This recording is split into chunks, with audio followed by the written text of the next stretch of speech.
So today I was in a car with my family and looked out the window and saw myself in the future. My other self, he was wearing the same coat, joggers, and shoes as me, and he had my face. But it gets weirder. For some context, the end of the year, I had started working on myself a lot more, gaining weight, which I will continue to do in 2021, and also growing out my hair. One big hope of mine is to find my relationship in the very near future. He was slightly bigger than me in terms of his build, and he had longer hair. He was also with a girl, and they were clearly dating. She was a mix of my two favorite celebrity women, Lily James and Francesca Fournier, if you were wondering. I wasn't tired or drunk or anything like that. And I can't explain it, but I know that I saw myself in the future as a person that I'm trying to become, and it's both confusing and inspiring at the exact same time.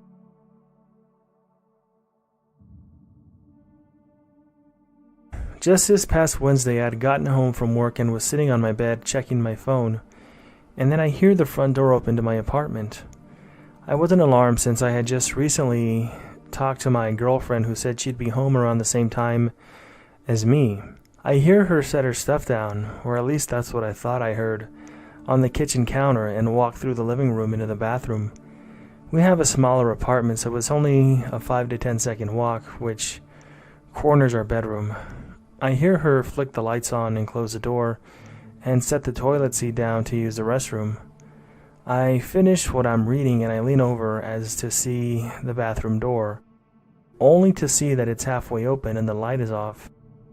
I get up to check it out, and not only was she not in the bathroom, but there was nothing on the counter, like nobody was ever there.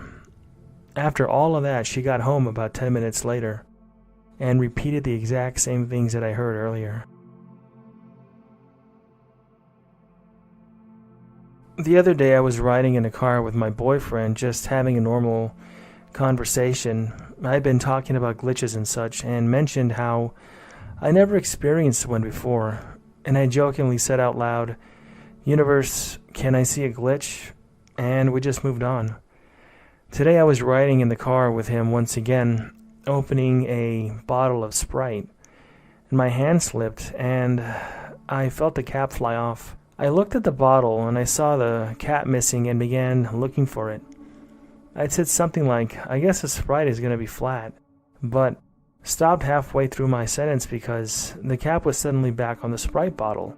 Not only that, but it was all the way screwed shut, as if I had never unscrewed it in the first place. My boyfriend saw this whole thing play out as well, so he knows that I'm not lying. It's safe to say that I was more excited than anything. I literally screamed out loud, and I was laughing the entire time. I thought it was the coolest thing ever when it happened. And there's something freaky about these things when they occur to you.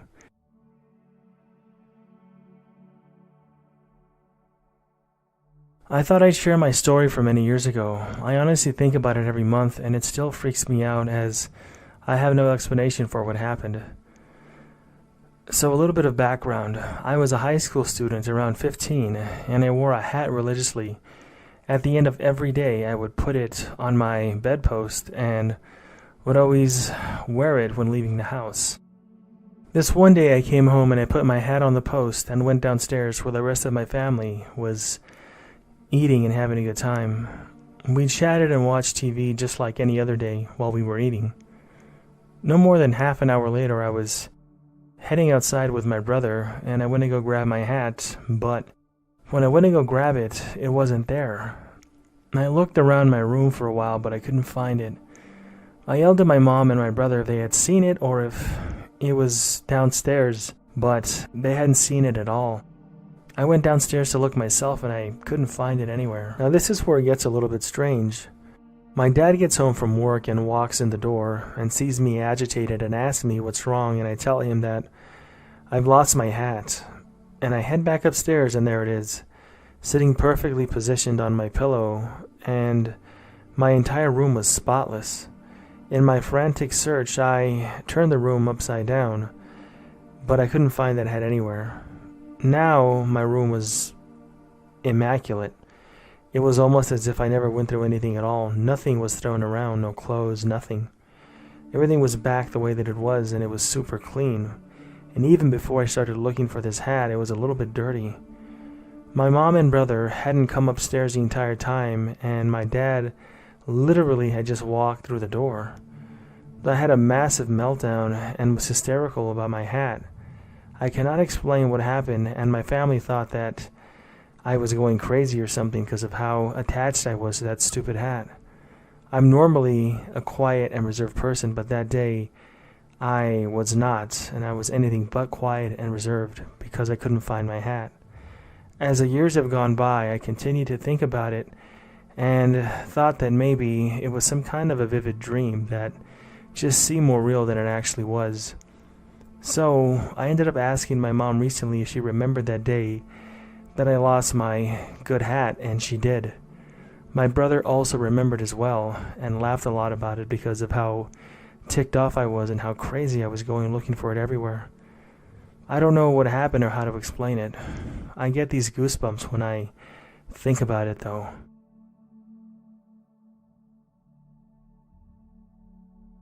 My little sister called me crying today asking what side the towel holder is on in the bathroom downstairs. I was concerned but immediately answered on the left. She told me that now it's on the right and then proceeded to show me. The holder is screwed onto the wall, and unless somebody moved it and managed to patch it up and repaint it in one night, it somehow shifted to the left. There was also a picture above it now that I made my dad. I hung the picture and I don't remember putting it above the towel holder. To be honest though, I haven't lived in that house for over a year, and the towel holder at my townhouse is on the left side, so maybe I'm just mixing it up. But my little sister is 100% sure that it was on the left, and she lives there and she has been living there for her entire life, so I don't know. The rest of my family is saying that it was definitely on the right, and they were getting very, very upset with my little sister when she would bring it up. But I didn't really understand why they were getting so angry at her because it wasn't like she did anything wrong. She's really freaked out about it, and I'm not sure what to do or how to comfort her. There's no gas in our dad's house, so it can't be a carbon dioxide leak, and she just got a lot of blood work done and tests done for something else. So I don't know what it could be, and I don't think that my sister's hallucinating or anything like that. As I mentioned earlier, she's been living at that house for a lot longer than I have at this point, so she's more familiar with the settings and how things should be in that house. But it's pretty strange, and I really can't explain what's going on.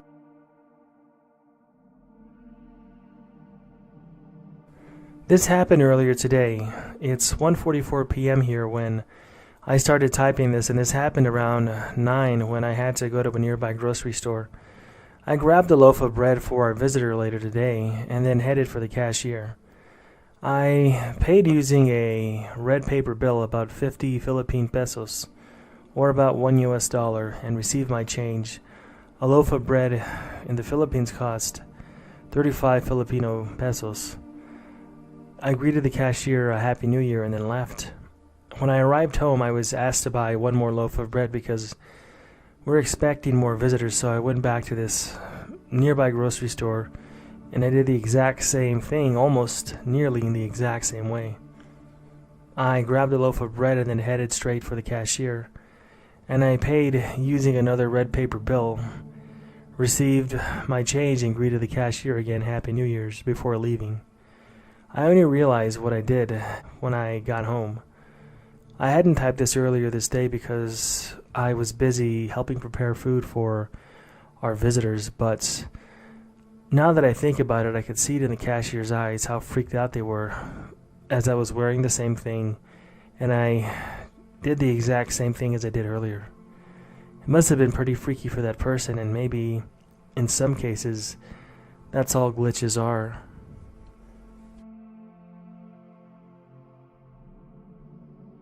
This isn't as exciting as some of the other stories that I've read here, but it still regularly bothers me, and it's been more than 5 years since I've had this experience.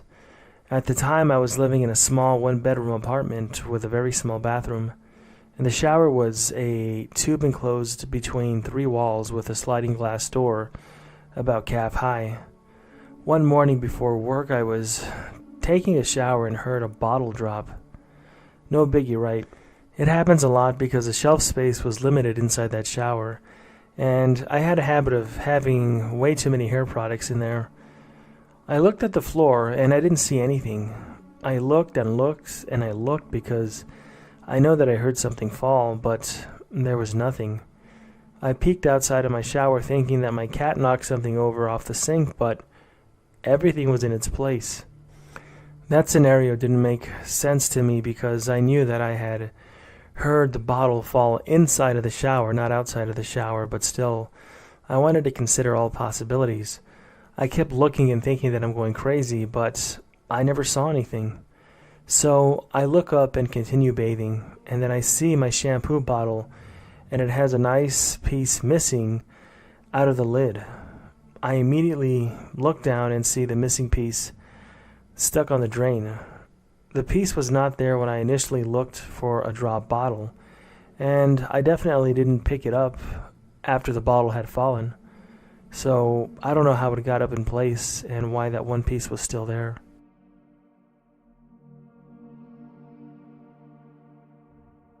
This happened back in the year 2013. My youngest brother had suddenly passed away, and it was pretty recent.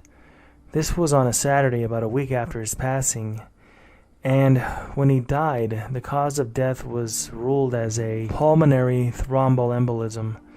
My mom had died of the exact same cause in 2009, also an unexpected death. After my brother's passing, I started to get a strong feeling that maybe these two deaths were somehow related, and their cause of death was not a coincidence. I told this to 1 or 2 people, but neither paid much attention to what I said. So anyways, that Saturday I woke up quite early for me, and for Saturday around 7:30 a.m. I was pretty uneasy. Back then, I owned an iPhone, and as I decided that I would get up and stop tossing and turning in my bed, I did what I do every day. I grabbed my phone and checked the time and messages, etc. At the very top of the phone, where the battery level was and the internet and mobile services were displayed and indicated, and as I was looking at the phone, I saw something there that I'd never seen before or since, and it's around the top right-hand corner of the iPhone, I believe, and those indicators should still be there even on newer models. And the message said, "Check your DNA." I was really surprised, to say the least. I touched that part of the screen and blinked as I did, and as I did so, the message was gone after that. Oh well, I must have imagined it, I thought.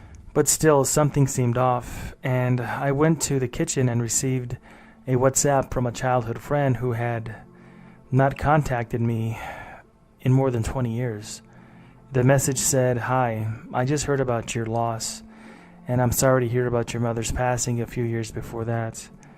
But I don't think these deaths are coincidental, and I would like to run some DNA tests on you."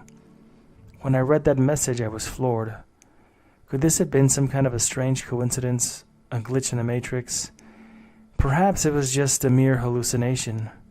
I have never gone public with this story until now, and I would greatly appreciate any feedback from anybody who's had a similar experience.